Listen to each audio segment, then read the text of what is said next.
I'm Dr. Jenifer Wambugu.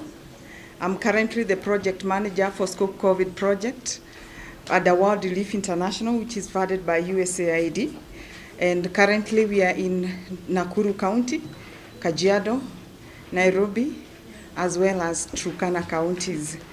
Basically, this afternoon, I wanted to just give you the role of leadership, the role of faith leaders in COVID management. When COVID struck, one of the key things we realized is that there were a lot of rumors and misconceptions about COVID-19. The other thing is that we realized that different religions, not just Christian, be it Muslim, be it Hindu, there are a lot of rumors and misconceptions. And one of the key things I asked myself, is there anything we can do about this? Because if we are able to strike where these rumors are coming from, like the Christians would say about 666, then we can be able to develop something that can support the religious leaders. So the first thing I conceptualized that idea, came up with the idea of developing a guideline for faith leaders.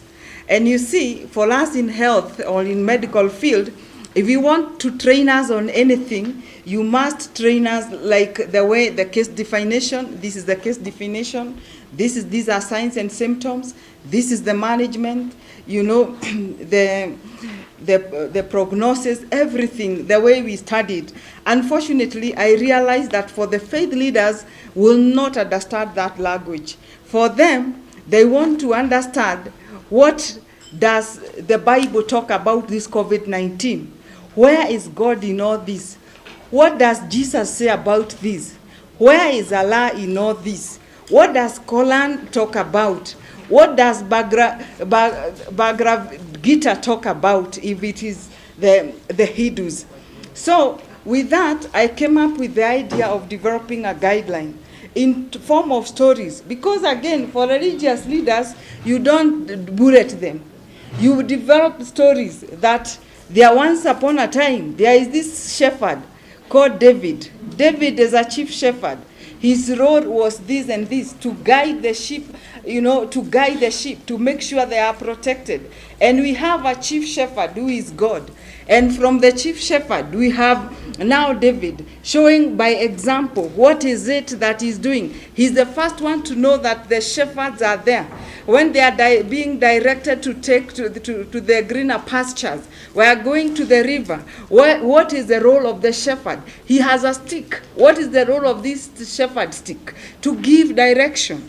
As a clergy, whether you are Muslim or you are Hindu or you are Christian, you are a shepherd, entrusted as a shepherd. What is it that you can be able to do? One, to protect your congregation, because you are the authority of that church. And for you to do that, you need to understand, teaching the clergy from where they are coming from. And that is when I developed this guideline. After developing the guideline, we brought now on board all the theologians. That is the Christian theologians from all the nine Christian-based bodies, whether it's NCCK, the OCA, all those evangelical churches, all of them. There are 9 of them, 9 bodies for Christian. Then the 2 main bodies of Muslim, the SUPKEM and NAMLEF. And then we had also Shia. And we also brought on board the 2 main denominations in Hindu community. And we came up, they brought in the context. Where does what does Gita respond to about this? Where does Quran or Hadith talk about this? And we brought them together, they conceptualized. After they conceptualized and we realized that this is something that is doable, together jointly with the Ministry of Health, the Ministry of Health National Government, we were able to now review the guideline. After reviewing the guideline, it has now been adopted by the entire country to be able to be the guide for the religious leaders irrespective of the guide and the faith. And you will see that is generic faith lessons for anybody who believes there is a supreme being, that wherever is happening in the earth, there is a supreme being who is in charge.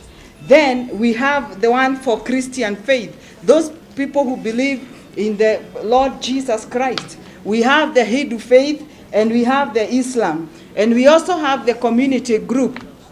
We also have the community for the people who believe in traditional actors. So what am I saying in this? Innovation, as a nurse, wherever you are, you need to understand the surrounding.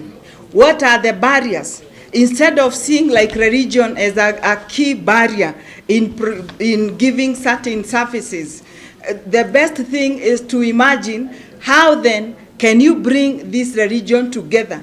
How then can you make them understand? How then can you work together jointly and to see that you can be able to achieve? After training these religious leaders in a way and in a method they can be able to understand. For example, giving very practical examples. Why do we wear shoes? Even if you are wearing shoes, you will still be pierced. But when you are pierced, then it will not be as hard as it would have been without shoes. The same thing with COVID. If you are vaccinated, it will not be as severe as it would have been if you are not vaccinated. You know, looking at a fence, you know, very practical examples. And this book has a lot of stories, and a lot of stories that religious readers can be able to relate with. And this guideline has now been adopted, has been adopted by the country to be used for the same. We are also in the process. I'm in the process of also taking the same to Malawi and Rwanda, because this project that I'm supporting is in 4 countries, and we are currently in the process of taking it to Malawi and Rwanda. So by the end of the day, what can start as a small thing can also go so far if you believe in yourself. As a nurse, believe in yourself. Believe that whatever you see, it's important to document, document, document, and document. God bless you.